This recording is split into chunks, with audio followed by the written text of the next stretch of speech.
Esta semana, o Pablo Marçal, que é um dos pré-candidatos à Prefeitura de São Paulo, teceu críticas bastante ridículas a outra pré-candidata, né, que disputa, tá pau a pau ali com o Pablo Marçal, que é a Tabata Amaral. Eu quero ver com vocês aqui o vídeo resposta feito pela Tabata, porque simplesmente, assim, a resposta dela foi humilhante para o Pablo. Vamos ouvir juntos aqui e depois comentar algumas coisas sobre isso. Então assistam. Ontem esse cidadão publicou um vídeo dizendo que eu não posso ser prefeita de São Paulo porque eu não sou casada. Coloquei solteira aqui, mas ela tem um bom garoto que ela namora, mas não sabe o problema de um casamento, não sabe o problema do que é ter filho. Ela não dá conta de cuidar dessa cidade como você imagina. A gente que é mulher tá sempre devendo, né? Ou é jovem, ou é velha, ou tem filho demais, ou nunca teve filho. Mas o que interessa mesmo pra São Paulo são outras coisas que eu nunca fiz. Eu nunca fui condenada por fazer parte de uma quadrilha de roubo de banco. Nunca gastei tempo e dinheiro do corpo de bombeiros com a minha irresponsabilidade. Eu nunca fiz um funcionário correr até a morte por parada cardíaca e uma brincadeira sem sentido. Eu não sou ex-coach messiânica, expedicionária fracassada, nem estelionatária. Em vez da minha vida familiar, vamos falar do que interessa para a vida da sua família. Esse cidadão nunca fez nada pela educação. Nunca botou R$1 na saúde pública de São Paulo. Se bobear, nem acredita em mudanças climáticas. Não tem experiência nenhuma, nunca ocupou um cargo público. Bora trabalhar? A resposta da Tabata foi muito boa, e aí você percebe uma dinâmica que é uma dinâmica perversa, né, do modo como os debates políticos se desenvolvem, né. Você tem ali o Pablo Marçal, que é essa figura escabrosa e que agora resolveu entrar na política no Brasil. Ele vem com ataque ad hominem contra a Tabata, nesse caso ad feminam, mas ele vem com ataque direto, um ataque pessoal contra a Tabata, alegando que pelo fato de ela não ser casada e não ter filhos, que ela não teria, sei lá, algum tipo de competência para poder ser prefeita de São Paulo. E aí a resposta da Tabata é devastadora, é que ela vem com respostas, né, à altura ou no nível do Pablo Marçal, com também respostas ad hominem, e aí mostrando trechos de reportagens de situações problemáticas nas quais o Pablo Marçal estava envolvido, incluindo ali uma acusação de um crime, né? E aí ela vem aqui mostrar uma comparação de atributos que ela teria e que o Pablo Marçal não teria. Por exemplo, responsabilidade, por exemplo, um conhecimento técnico e político para poder ser prefeita de São Paulo. Mas a resposta dela foi muito boa, levando em consideração que foi rebaixada a resposta dela para poder responder aos ataques pessoais feitos pelo Pablo Marçal. A gente tem que entender algumas coisas aqui sobre isso, né? A primeira delas é que a entrada do Pablo Marçal nessa corrida para a Prefeitura de São Paulo bagunçou um pouco o coreto e dividiu, né, serviu para dividir os votos da direita. Eu quero ver com vocês aqui, por exemplo, uma pesquisa recente da Paraná Pesquisas mostrando as intenções de votos aqui para a Prefeitura de São Paulo. Na liderança, embora esteja empate técnico, mas na liderança o Ricardo Nunes, do MDB, que vem na esteira também do bolsonarismo, né? Vem na esteira desse movimento no Brasil atual, com 28,5%.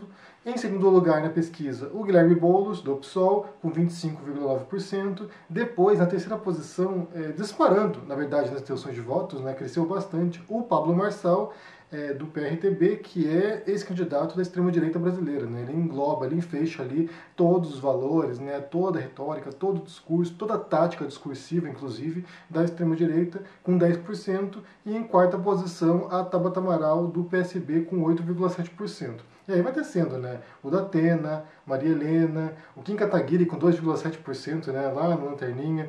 Eu imagino, inclusive, que a presença do Paulo Marçal parasitou votos do Kim Kataguiri, porque há uma convergência também ali, inclusive retórica e tática entre os dois. E aí a resposta da Tabata vem aqui justamente porque ele já chega na terceira posição, que era a posição que ela ocupava anteriormente. Então a Tabata percebe ali que se tem alguém que ela tem que confrontar agora nesse momento, seria o Pablo Marçal, porque não está comendo votos dela, mas possivelmente está ali afastando-a das primeiras posições na pesquisa. Eu não acho que a Tabata seja viável nessa eleição, pelo menos. Possivelmente o cenário que vai se delinear, o que já está ali indicado, né, Nunes e Boulos. Então, assim, a Prefeitura de São Paulo vai para o segundo turno. Claro, ainda tem campanha eleitoral, tem muito chão pela frente, mas possivelmente a gente vai ver nessas linhas mesmo.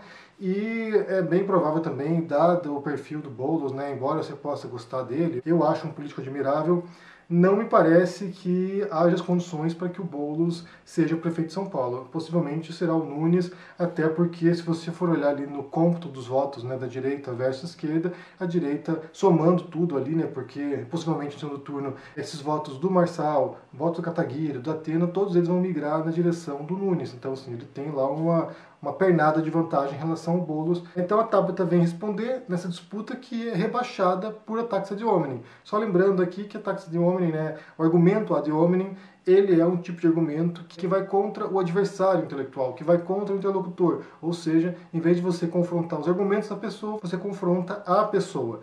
Então, assim, a pessoa não é responsável, portanto, o que ela diz não tem validade, portanto, ela não é competente para gerir São Paulo. Nem sempre um ataque ad hominem, ele é falacioso, nem sempre ele é relevante. Se você mostrar, por exemplo, que uma pessoa tem um histórico de corrupção, por exemplo, e você alegar a partir disso, olha só, você vai confiar para um cargo público alguém que já tem esse histórico, é claro que isso tem um peso, é claro que isso tem um fundamento, na verdade, né? Você está demonstrando uma preocupação com uma trajetória pessoal daquele político em particular, e isso pode indicar um rumo futuro. Não é uma garantia que ele vai ser corrupto, ele pode ter se regenerado, ele pode ter se recuperado, pode ter repensado suas práticas, mas é claro que esse histórico ele pode ser demonstrado, ele pode ser apresentado, e isso pode servir sim de fundamento para que isso abale um pouco a confiança do possível eleitor. É claro que o argumento de homem ele é um argumento fraco, ele não é um argumento ético muitas vezes, mas certamente demonstra como um comportamento de alguém pode impactar sim naquilo que ele diz, naquilo que ele faz e no modo como ele se comporta. Isso é muito recorrente, por exemplo, em tribunais.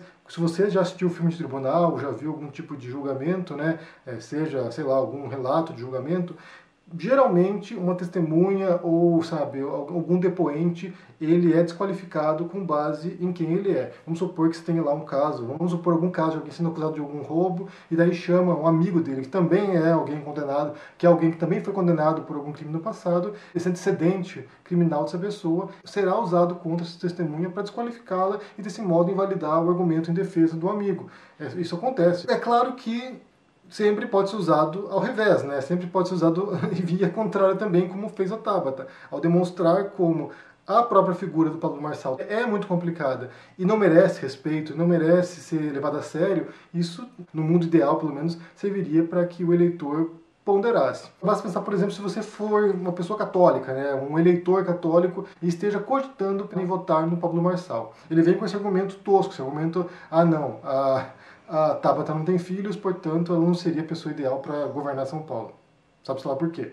Mas pense nessa mesma lógica adotando para a Igreja Católica. Indague o Pablo Marçal, né? Tudo bem, Pablo Marçal, você acha que uma pessoa sem filhos ou não casada não é competente para governar uma cidade? Então, o que você diria sobre o Papa, por exemplo? O Papa, que é um homem que não é casado, é um homem que não tem filhos, e ele não apenas ele é o chefe de Estado do Vaticano, ou seja, ele é o governante do Vaticano, embora seja um micro-estado, mas é o chefe de Estado do Vaticano, como também ele é o chefe máximo da Igreja Católica, ou seja, é o topo da hierarquia da Igreja. Essa pessoa, pelo fato de não ser casada, de não ser pai, desqualifica o Papa como o chefe máximo da Igreja Católica, ou um arcebispo, ou um bispo, ou um padre. Essas pessoas não têm autoridade para poder fazer o que elas fazem. Um padre não tem autoridade para poder aconselhar um fiel sobre questões matrimoniais ou sobre o modo como lidar com seus filhos, porque o padre não teve filhos ou não tem uma esposa. Aí cabe ao Pablo Marçal responder aí se o argumento dele que ele utiliza para Tabata serve apenas para Tabata ou pode ser ampliado para outras circunstâncias, para outros casos, incluindo para líderes religiosos celibatários. Aí é uma pergunta relevante.